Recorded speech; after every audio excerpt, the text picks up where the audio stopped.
Ils sont 34. Peux-tu tous les citer? Je sais pas, moi oui, mais parce que je suis formule blabla, mais toi peut-être pas. Et quand bien même, saurais-tu tous les citer? Ça ne veut rien dire, c'est très mal formulé. Saurais-tu tous les citer? Eh bien, le fait est que peut-être tu ne les connais pas tous, et c'est l'objectif de cette petite série de chroniques. 3e épisode, on avait commencé en parlant de... Je sais même plus, on avait commencé avec Keke Rosberg. Nous avions parlé également de Danny Hulme et de Mike Hawthorne. Dans un second épisode, nous parlions de Phil Hill, Mario Andretti et de Jody Scheckter. C'est-à-dire que même moi, j'ai oublié que j'avais parlé d'eux. Et aujourd'hui, nous allons aborder 3 autres pilotes. Alors, au bout d'un moment, on va faire le tour de ce type de chronique, puisque, encore une fois, le but, c'est de vous présenter un peu à la va-vite, comme ça, vous en dire un petit peu plus sur ces champions de Formule 1 qui ont naturellement marqué l'histoire, mais qu'on a un petit peu oublié au fil du temps, qu'on a oublié parce que il s'est passé entre-temps des trucs comme Jim Clark, comme Ayrton Senna, comme Schumacher, Hamilton, tu vois. Ce qui fait que forcément, il y en a à côté, ils tiennent pas la comparaison, et du coup, on en parle un petit peu moins. Et aujourd'hui, on est là pour en parler. Et pour ce faire, je me suis dit, quoi de mieux pour commencer que de parler de peut-être un des champions les plus oubliés qui n'est pas oublié. Ouais. J'essaye de rendre ça dramatique. Je parle de Giuseppe Farina, le premier champion du monde de l'histoire de la Formule 1. Parce qu'avant, il n'y en avait pas. C'est-à-dire que ça a été le premier championnat du monde en 1950, et avant, il n'y avait pas de champion, et c'est Farina qui l'a remporté. Alors, naturellement, Farina, c'est peut-être un des noms que ceux qui connaissent un peu le moins l'histoire vont le plus facilement reconnaître, puisqu'on dit c'est lui, c'est le premier vainqueur d'une manche de championnat du monde à Silverstone en 1950, et premier champion du monde la même année. Mais après, pour ce qui est de connaître un petit peu plus Joseph Farine, c'est plus délicat.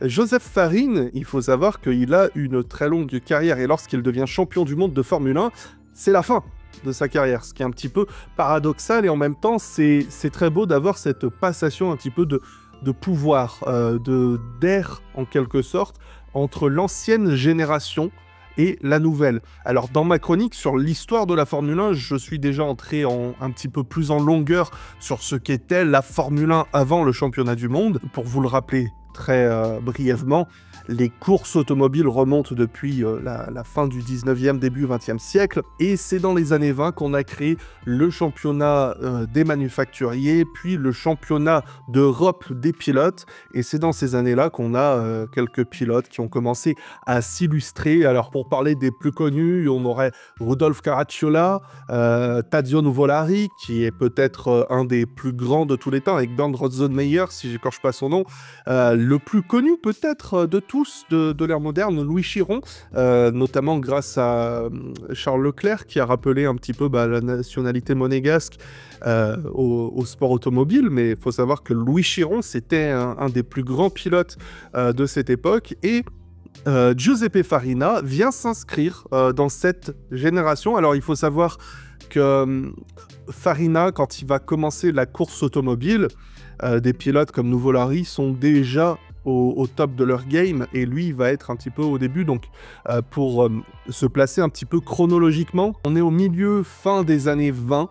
Après, Farina, il va arrêter un peu la course automobile pour se concentrer à des études, puisque c'est pas Giuseppe Farina, à savoir que d'ailleurs on l'appelait Nino Farina, c'est d'où peut-être la confusion des fois, petit surnom, Giuseppe Nino Farina, on va l'appeler, c'est plus simple.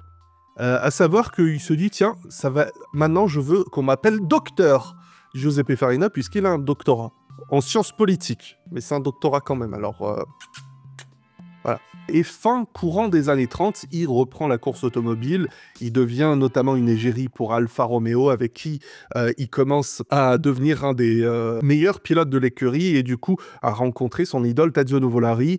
Et malheureusement, il se passe un truc aux alentours des années 30, fin des années 30 plus exactement, qui fait que la course automobile va s'interrompre. Et lorsque la course automobile va reprendre, du coup on reprend en 1945, quelques mois après la fin de la Seconde Guerre mondiale. En plus, je crois que c'est quelque chose comme le Grand Prix de Nice, si je dis pas de bêtises, dans ces eaux-là. Et Farina, naturellement, reprend la course automobile. Il fait partie des meilleurs pilotes, toujours avec les autres, les Ascari, les Jean-Pierre Vimille aussi, qui était aussi un très grand pilote français pré-Formule 1, qui n'a jamais roulé en Formule 1, puisqu'il est mort juste avant le championnat du monde. Mais bon, je digresse.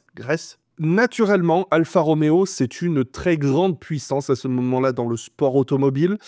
Ils écrasent à peu près tout. De temps en temps, on va avoir du Maserati, du Ferrari qui vont se pointer et prendre quelques victoires. Mais lorsque le championnat du monde est créé, Alfa Romeo font partie des favoris et naturellement, Giuseppe Farina est le favori, ou du moins un des plus grands favoris, puisqu'il y avait un certain Juan Manuel Fangio qui venait d'arriver en Europe à la fin des années 40. Donc, je crois que Fangio, il arrive en 48, 49, quelque chose comme ça. Roulant avec Alfa Romeo aussi. Donc, naturellement, c'est ce duo qui a mené la lutte mondiale pour le championnat du monde des pilotes de 1950, puisqu'on rappelle qu'il n'y avait pas de championnat constructeur en 1950.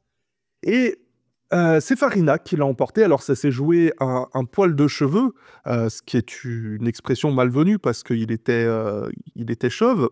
Et finalement, ça s'est joué à un abandon, puisque Fangio, en abandonnant lors de la dernière manche à Monza, eh bien, il a permis à Farina de, du coup, remporter la course et de prendre l'avantage et devenir champion du monde. L'année suivante, les deux vont se rendre l'appareil, mais cette fois, ce sera Fangio qui va remporter le titre et marquer cette passation un petit peu d'épopée entre Farina, qui représente l'ancienne génération, et Fangio, qui lui était pas tant la nouvelle génération non plus, mais il était au sommet de son art, c'est-à-dire pas au début, pas à la fin, mais il était à son pic, Fangio, à ce moment-là, et c'est pour ça que c'est très naturellement Fangio, du coup, qui a pris la relève. Mais à ce moment-là, Giuseppe Farina était naturellement un des plus grands. Pour en dire un petit peu plus autour du personnage, malheureusement très peu d'archives à noter de ces années-là, mais le fait qu'il a été considéré comme un des plus grands parle en tant que tel. Il a malheureusement très souvent été impliqué dans énormément d'accidents, pas toujours nécessairement de sa faute, mais il a eu beaucoup d'accidents dans sa carrière, et c'est ce qui faisait que, surtout à ses débuts, il y a eu une perception négative autour de lui, ce qui naturellement n'a pas entaché sa réputation en tant que pilote très talentueux et bien sûr très respecté. En termes de personnages, comme je disais, dans ces années-là, les pilotes étaient très souvent issus de milieux pas nécessairement riches, mais il fallait avoir un petit peu de moyens pour ne serait-ce qu'avoir une voiture, pouvoir se payer, acheter des voitures ou les louer. Dans son cas, son père était carrossier, si je dis pas de bêtises. Mais en tout cas, on avait affaire à un personnage qui était très dans l'humilité, en quelque sorte, retenu, qui pouvait justement, paradoxalement, contraster avec les autres personnages, les Italiens de cette époque, puisque on notera que parmi les autres grands pilotes de cette époque, on avait notamment Alberto Ascari, qui à ce moment-là roulait pour Ferrari. Lui était beaucoup plus réputé comme quelqu'un de plus émotif, c'est peut-être le bon mot, je parle très mal le France. Et de manière générale, il s'imposait auprès du pays, puisque on était dans une époque où il y avait énormément de pilotes italiens. Comme je le disais, c'était une domination des manufacturiers italiens. Contexte géopolitique a grandement aidé, on va pas se mentir, puisque pendant les années 30, 40 et du coup 50, c'était une domination italo-allemande. Alors, il paraît qu'il y avait des liens politiques entre les deux pays à cette époque. Là, j'avoue que je renvoie vers Histoire Blabla. C'est une chaîne sur l'histoire de... Pas de la Formule 1, du coup. On n'est pas là pour parler de ça, mais forcément, du coup, les Italiens, les Allemands étaient très en avant en termes de constructeurs. Les Français se débrouillaient pas mal. Farina était un petit peu à la tête de cette troupe. On avait du Ascari, on avait du Fagioli, Villoresi, Taruffi et machin, j'en ai oublié plein. Naturellement, il est arrivé sur la fin de sa carrière, comme je le disais, lorsque Alfa Romeo a quitté le sport automobile en 1951, et quand ils ont parti de la Formule 1, il a rejoint Ferrari, du coup, une autre équipe avec laquelle il avait naturellement un petit peu d'histoire. Et là, forcément, la comparaison s'est faite un peu plus sentir, puisqu'il se retrouvait face, entre autres, à Ascari, qui a dominé en 52-53. J'ai fait une rétrospective de la saison 1952. Donc, voilà, vous pouvez aller la voir. Ça me fera une vue de plus, parce qu'il y a 4 personnes qui l'ont vue, je crois. Ah non, 5, ma mère, elle l'a regardé. Et puis Mike Hawthorne aussi, qui est en pleine émergence. Donc, c'était un petit peu le déclin pour lui. Il a eu quelques épisodes où il a rappelé que c'était lui le patron quand même, mais sa carrière s'est lentement éteinte de la sorte, et la mort de Alberto Ascari en 1955 a été très brutale. Donc ça a été pour lui un des motifs de retraite, qui a confirmé sa volonté d'arrêter le sport automobile. Et voilà pour la petite histoire de Giuseppe Farina en Formule 1. Je me suis dit qu'on pouvait aussi parler puisqu'on est sur les années 60, d'un autre pilote. Donc, naturellement, c'est difficile de me dire, mais de quel pilote je peux bien parler dans ces chroniques, parce que où placer la limite entre le connu, pas connu, entre le connu mais oublié, pas oublié, tout ça. C'est pour ça que, par exemple, la dernière fois, j'avais voulu évoquer Mario Andretti, avec Formule Moyen, qu'il l'avait fait, parce que c'était assez intéressant, je trouvais, de parler de Mario Andretti, un champion du monde, une immense star que tout le monde connaît aujourd'hui, même si on connaît rien à l'histoire de la Formule 1, on connaît le nom Mario Andretti. Mais pourtant, qu'est-ce qu'on connaissait de Mario Andretti en Formule 1? Ça, c'est autre chose. Et du coup, c'est pour ça qu'on va parler de John Surtees, parce que John Surtees, pareil, c'est un nom très très connu dans l'histoire du sport automobile et des sports mécaniques en général. Et je me suis dit, puisque sur Formule Blabla, on aime bien faire venir des gens qui s'y connaissent mieux que moi, à qui que je pourrais demander. Et du coup, j'ai demandé à quelqu'un qui est passionné, bien sûr, dans le milieu des sports mécaniques, tout ça. Bon, elle n'a pas répondu, et du coup, j'ai demandé à Jules le circuit. Et du coup, il a dit oui, et du coup, je lui laisse la parole. Oh bonjour, vous êtes là? Vous avez pas vu? La MotoGP et la Formule 1, deux disciplines reines suivies par des millions de personnes à travers le monde. Deux disciplines souvent comparées, mais dont leurs acteurs respectifs s'admirent et s'estiment mutuellement. Bien sûr, chacune d'entre elles ont leur histoire et leur légende. Des Giacomo Agostini, Mick Doohan, Valentino Rossi ou Marc Marquez pour ce qui est des deux roues, ou Juan Manuel Fangio, Ayrton Senna, Michael Schumacher ou Lewis Hamilton pour ce qui est des 2x2 roues. Mais toutes deux ont une légende en commun, John Surtees, le seul pilote titré dans les deux catégories. Tout commence le 11 février 1934 à Tatfield quand naît John Norman Surtees. Son père, Jack, était un concessionnaire de motos et a lui-même participé à quelques courses sur gazon au Royaume-Uni au sortir de la guerre. Baignant dans le milieu des deux roues depuis son plus jeune âge, il dispute sa première course en 1951, à l'âge de 17 ans, au guidon d'une Norton. Dès l'année suivante, il intègre le championnat du monde 500, l'ancêtre du MotoGP. Toujours avec Norton, ses premiers pas en mondial sont timides. Seulement un point, loin d'inquiéter les grands noms comme Umberto Massetti ou Leslie Graham. Les 2 années suivantes ne sont guère meilleures et il faudra attendre 1955 pour observer une progression. À l'époque, les pilotes moto n'étaient pas cloisonnés dans une seule et même catégorie. S'il est impensable de s'imaginer Francesco Bagnaia disputer le Grand Prix Moto 2 avant le Grand Prix MotoGP, à l'époque, il était courant que les acteurs de la piste soient engagés dans plusieurs catégories différentes. Ainsi, John évolue également en 350 et en 250, et c'est dans cette dernière catégorie qu'il remporte sa première victoire en 1955. Un déclic qui se confirme également en 350 où il obtient ses premiers podiums. En 1956, John change de camp. Fini les Norton et bonjour les MV Agusta, et avec la marque italienne, il remporte les 3 premières courses de la saison entre le Tourist Trophy, Assen et Spa pour devenir en fin de saison champion du monde 500, succédant à 3 années de domination de Geoff Duke, son compatriote. 3e en 1957, 1958 marque un tournant dans le Mondial Circus. En effet, les constructeurs que sont Gilera ou Moto Guzzi désertent les grilles de départ et laissent seuls les MV Agusta. Ainsi, Big John émerge et assoit sa domination. Il remporte tous les grands prix auxquels il participe en 350 et 500 pour décrocher les 2 titres face à Geoff Duke ou John Hartle. Après, quand tu gagnes tous les grands prix sauf un, en général, t'es rapidement champion du monde. La course qu'il ne dispute pas, c'est le Grand Prix de Suède, mais c'est pas de sa faute, c'est parce qu'MV Agusta ne peut pas envoyer son matériel. Leurs conteneurs sont trop gros et ça ne passe pas pour le transport. Du coup, pas de Grand Prix de Suède. En 1959, 100% de victoire, et en 1960, il remporte ses 6e et 7e titres mondiaux. En 3 ans, John Surtees a écrasé le monde de la moto. 32 victoires en 39 courses, mais aussi 3 fois vainqueur de suite du TT. Si Geoff Duke était la première légende des 2 roues, c'est maintenant Surtees qui est sur le trône. Il n'a plus rien à prouver, du coup il se lance un nouveau défi, gagner sur 4 roues. C'est en 1960 que Surtees débarque en monoplace. Après quelques courses en F2, il s'attaque à la Formule 1 et dispute ses premiers Grands Prix avec Lotus. Dès sa 2e course à Silverstone, John démontre qu'il est aussi rapide sur 4 roues que sur 2 roues en prenant la 2e position derrière Brabham. Il confirme dès la manche suivante au Portugal en prenant la pole position et en menant une grande partie du Grand Prix avant de devoir renoncer sur ennui de radiateur. Son entrée est réussie, mais tout n'est pas rose.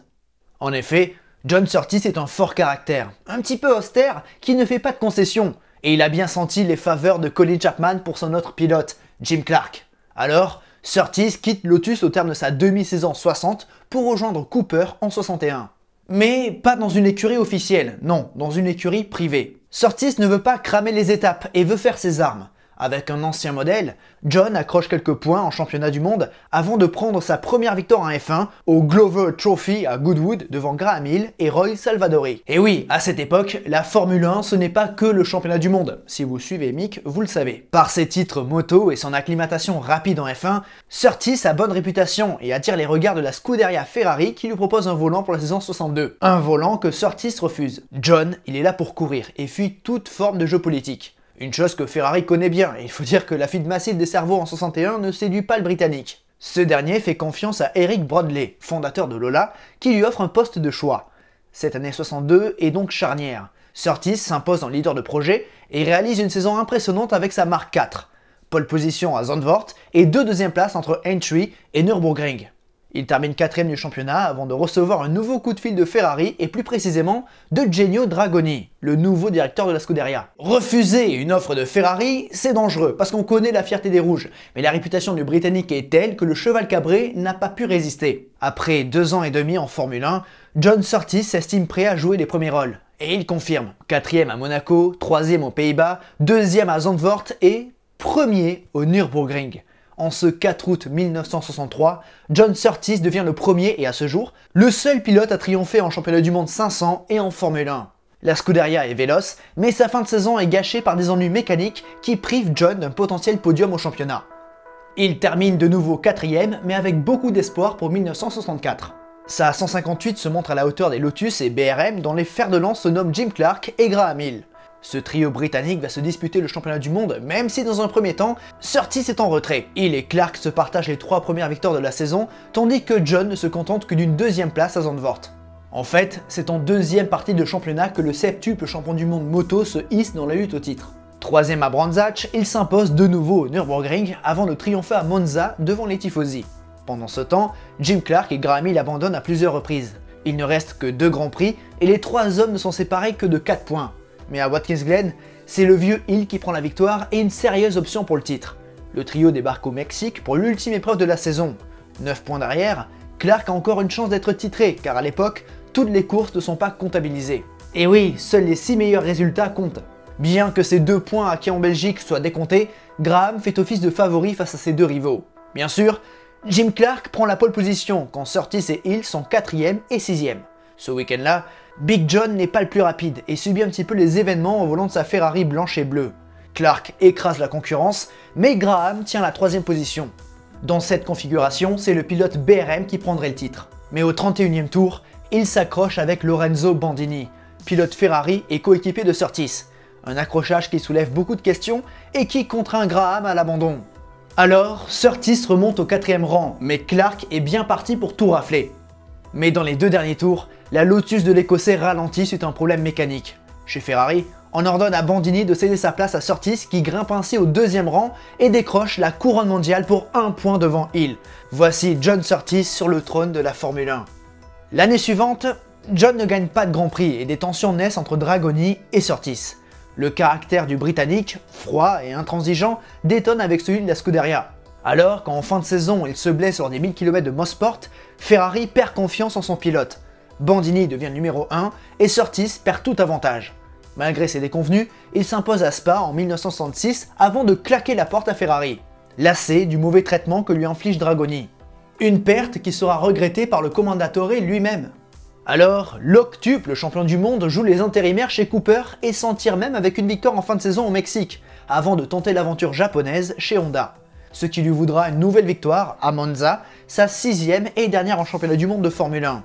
Une victoire de dingue parce qu'il prend la tête à Jim Clark dans le dernier tour, le pilote Lotus a encore eu un souci, et il se bat face à Jack Brabham sur la ligne lors d'une drag race où il s'impose par 2 dixièmes.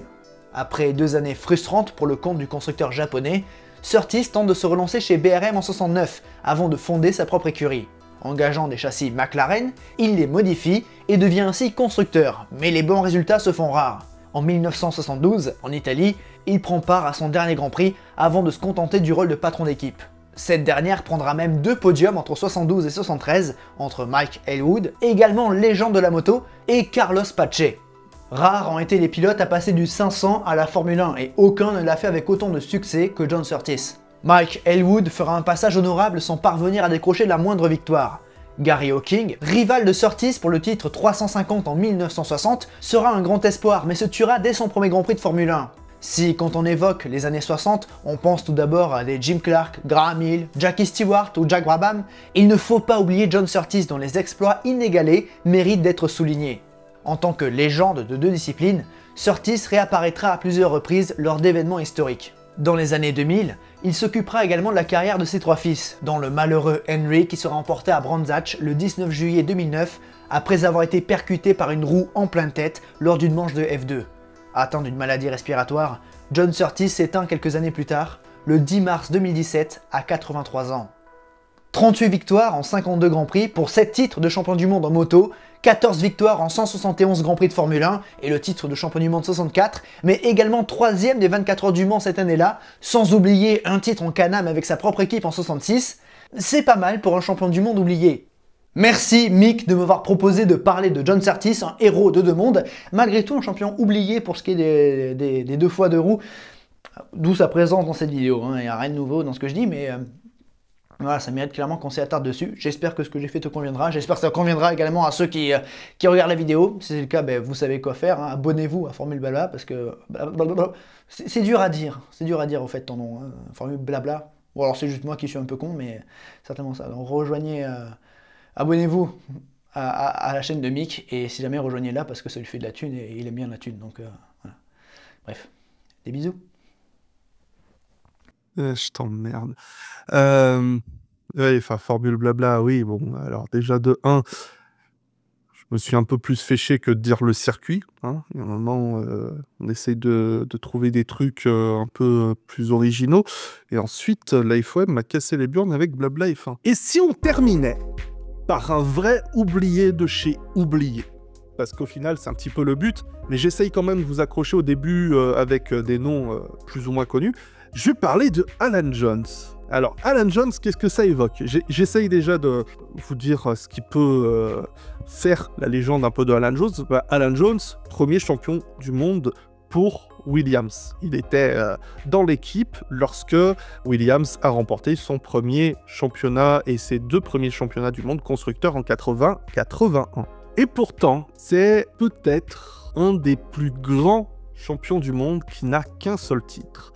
Un pilote qu'on a un petit peu oublié aujourd'hui et qui, à chaque fois, était un pet fion d'être un Alain Prost, par exemple, ou un Jack Brabham, enfin, un nom dont on se rappelle encore plus. Un titre de champion du monde, 12 victoires. 12 victoires, plus une lors d'une manche en championnat, puisqu'il y a une épreuve en 80 qu'il a remportée qui a été exclue du championnat du monde. Certains diront, c'est des nombres de rookies. 13 victoires. Pourtant, 13 victoires, c'est énorme. On va essayer de refaire un petit peu son parcours. Alan Jones, en plus, c'est un personnage atypique qui fait plaisir, Alan Jones. Alors, Alan Jones, il commence sa carrière dans l'écurie de Hill. de Graham Hill en 1975. À noter qu'il a roulé ensuite pour l'écurie de John Surtees, mais on y reviendra juste après. Voilà, il roule pour Graham Hill en 1975 et faut savoir que déjà sa carrière, elle aurait pu se terminer là. Non, t'as vu, je mets la bonne humeur et tout, mais en fait, ta gueule. Parce que je vais te replonger dans ma rétrospective sur Graham Hill. Graham Hill, qui a lancé son équipe au début des années 70, est mort avec toute son équipe, ou la majeure partie de son équipe, dans un accident d'avion, dans son avion qu'il pilotait fin 75. À bord, on avait 6 mécaniciens et Tony Bryce. Tony Bryce, qui était un pilote très talentueux, sur lequel on avait beaucoup d'espoir. Alan Jones a expliqué que c'est lui qui devait prendre la direction de ces tests avec Graham Hill, puisque voilà, c'était un peu la tradition. Graham, il avait son avion et puis il payait... il faisait voyager toute son équipe. Ça permet d'économiser des billets, tout ça, donc c'était assez sympa. Et personne ne dira que Graham était un personnage désagréable avec qui traîner, donc voilà. La veille de ces tests, on a appelé Alan, on a dit non, finalement, c'est Tony Bryce qui va faire les tests, donc reste chez toi. 24 heures plus tard, il était au chômage, mais vivant. Ça aurait pu s'en arrêter là, Alan Jones. Il termine la saison avec l'équipe SKF et en 1976, il rejoint John Surtees, enfin l'équipe de John Surtees du coup. Bon, ça se passe pas nécessairement très bien en interne. Il va rejoindre ensuite l'équipe Shadow en 1977. L'équipe Shadow, c'était un petit peu une équipe d'outsiders dans les années 70, une équipe américaine qui arrivait de temps en temps à faire un petit exploit par-ci par-là, à des fois jouer des victoires, et c'est ce qu'il a fait en remportant le Grand Prix d'Autriche devant un certain Niki Lauda. En plus, la saison 1977 était très compétitive, et c'est un petit peu en cette saison où il se fait remarquer par un certain Frank W. Ce Frank W, lorsqu'il relance son équipe Williams fin 1977, il se dit il me faut un pilote qui dégage cette combativité. C'est exactement Alan Jones. Alan Jones, c'était un requin sur la piste. C'est quelqu'un qui va dire ce qu'il pense, qui va être droit dans ses bottes et à qui tu ne la feras jamais à l'envers parce qu'il ne le supportera pas, mais qui en retour ne te la fera pas à l'envers. Et ça, c'est quelque chose qui naturellement plaît beaucoup à Frank Williams et également à Patrick Head, cofondateur de Williams Engineering. Et c'est un petit peu la trinité parfaite. Le trio Head, Williams, Jones. Parce que les trois s'entendent à merveille. C'est pas que c'est les meilleurs amis du monde. C'est juste que les trois, ils sont tellement focalisés sur leur objectif, à savoir de gagner, et ils ont tous les trois une personnalité qui est tellement similaire que voilà, ils ne peuvent que se respecter, et forcément, vu que c'est tous les trois des acharnés, ça va marcher. Ils avaient au début, naturellement, un peu un handicap, parce qu'on rappelle, c'est le début des airs turbo, 1978-79. On est un petit peu en difficulté, mais la Williams, le châssis n'est pas mal. Et là, va débouler un certain Ross B. Brown, qui va tenter 2-3 petits trucs avec les jupes à effet de sol, avec son équipe, et ça va marcher de ouf. Et on va avoir Silverstone, je crois que c'est Silverstone ou Brands Hatch, mais il me semble que c'est Silverstone. C'est le Grand Prix de Grande-Bretagne 79. On a les deux Williams qui prennent la première ligne. Alan Jones en tête devant Claire Regazzoni. Et là, ils ont compris qu'ils ont trouvé la solution. Il faut savoir que 1979, c'est une année aussi qui est très partagée. On commence avec les Ligier, Jacques Laffite et Patrick Depailler, qui se montrent très performants. D'ailleurs, Jacques Laffite remporte les 2 premières manches de la saison. On a ensuite Villeneuve pour Ferrari qui remporte les 2 manches suivantes. Ligier qui remporte à nouveau une course avec Depailler. Et à nouveau, Jody Scheckter qui remporte 2 nouvelles courses pour Ferrari. Donc on est sur une lutte entre Ligier et Ferrari. Et à Silverstone, on arrive avec Williams qui sort de nulle part. Et on est au stade de la mi-saison. Il faut savoir que Jones a fait un podium en début d'année. Ça lui permet d'être juste derrière en quelque sorte dans la lutte. Et lorsqu'on arrive du coup à Silverstone, les Williams dominent la course. Malheureusement, Alan Jones qui s'envolait paf, la voiture lâche. Il ne remporte pas la course, mais c'est Claire Regazzoni qui va la remporter. Alan Jones dira que c'est un de ses plus gros regrets de sa carrière de ne pas avoir remporté la première victoire de Frank Williams en Formule 1. Mais bon, ça laisse l'histoire à Claire Regazzoni, ça lui laisse une belle petite histoire aussi à Regazzoni. Mais en tout cas, preuve est faite que les Williams sont là et Alan Jones remporte les 3 manches suivantes. Donc très clairement, il y a de la grosse perf. Malheureusement, c'est beaucoup de points perdus ici et là. Et en toute fin de saison, Alan Jones termine 3e du championnat à 11 points de retard de Jody Scheckter qui est champion du monde. Sachant qu'il y a cette victoire perdue, donc 9 points à l'époque, la victoire, et ça pique très sévère ce début de saison qui n'était pas bon. Je ne vais pas dire qu'on n'était pas loin du titre, mais il aurait clairement pu être dans la lutte parce que dès l'instant que la voiture a marché, lui, il a répondu direct, il était au niveau en remportant 4 courses lors des 7 dernières manches, donc 2 abandons. Donc c'est faire preuve du talent de Jones. On avance maintenant en 1980 du coup. Ferrari, Williams, naturellement finissent la saison très très haut. Mais Ferrari est nulle part aux abonnés absents lorsqu'on arrive au Grand Prix d'Argentine pour la première manche. Alors, Grand Prix d'Argentine, un petit peu qui se passe très bien puisqu'il la remporte, la manche. Mais où déjà, il sent que ça va être tendu parce que son nouveau coéquipier, c'est un certain Carlos Reutemann. Un très très bon pilote, Carlos Reutemann, d'origine argentine.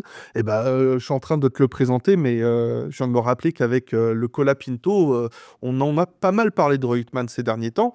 Bref, les rivaux des Williams cette saison, ce sont les Brabham de Nelson Piquet. Il n'y a que Nelson Piquet qui peut faire quelque chose avec la Brabham cette année-là.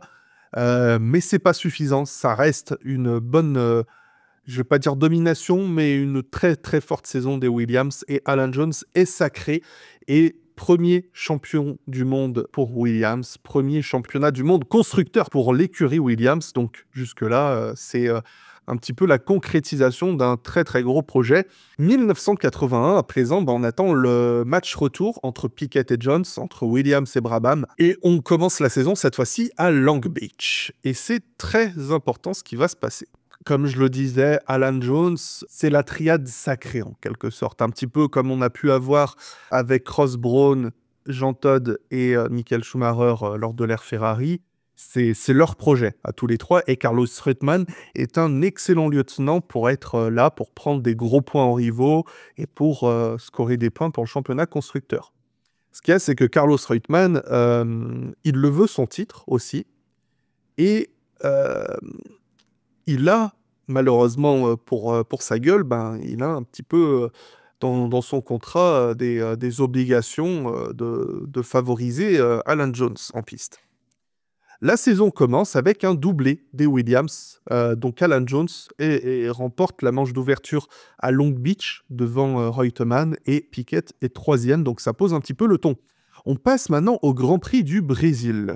Et là, ça va être rigolo, puisque Carlos Reutemann est en tête de course et Alan Jones est juste derrière. La consigne de laisser passer Jones est rappelée un petit peu. On fait des coucous, Carlos, il y a Alan qui est juste derrière. T'es gentil, laisse-le passer. Et Carlos, chaque tour, il fait hey! Now, this is interesting. Reutemann was under team orders to let Jones win if it was close enough on the last lap, and he hasn't done it. There's Alan Jones finishing in 2nd position.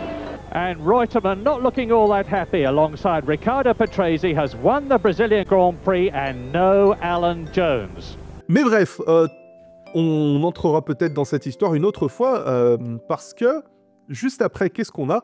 On a le Grand Prix d'Argentine. Et là, Alan Jones, il a peur pour sa vie. La course ne se déroule pas comme Williams le voudrait, c'est Piquet qui l'emporte. Jones finit 4e, Reutemann est 3e.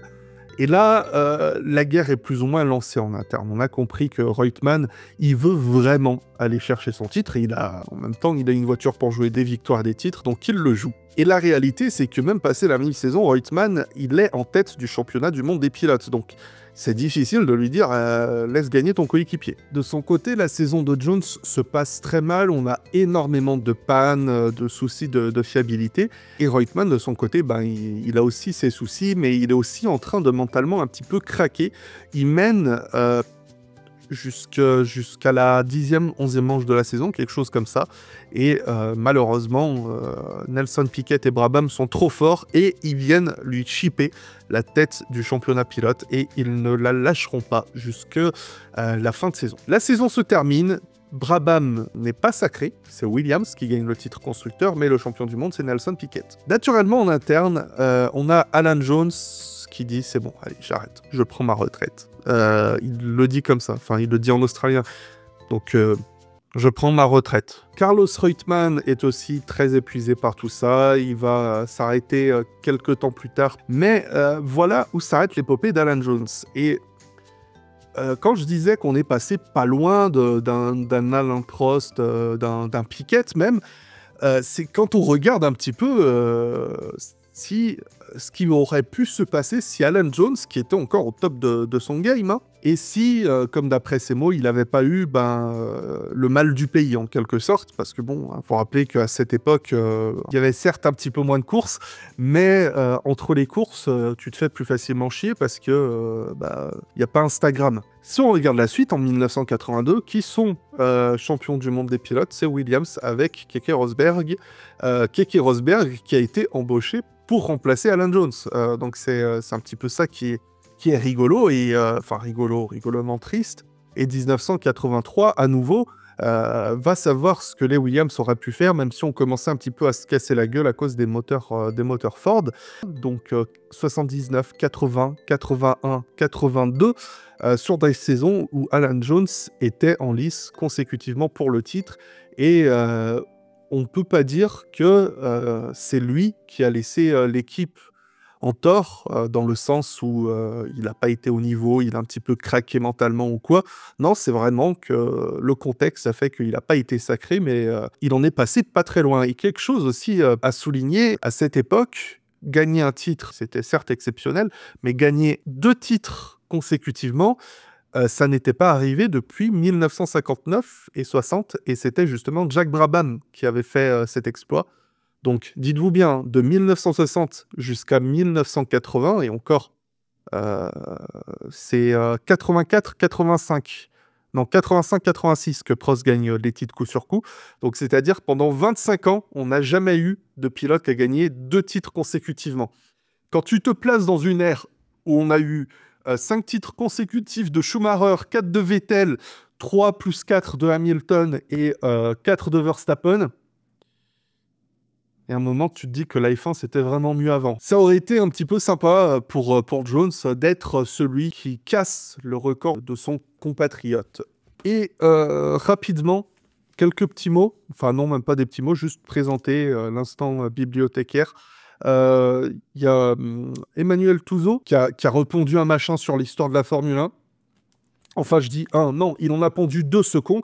Et chez Talent Édition, donc encore une fois, merci Talent Édition pour les envois presse. Sachez que ce sera consulté avec soin. Donc pour commencer, donc j'ai présenté celui-là parce qu'il me semble le plus approprié. C'est un condensé des 75 dernières années de Formule 1.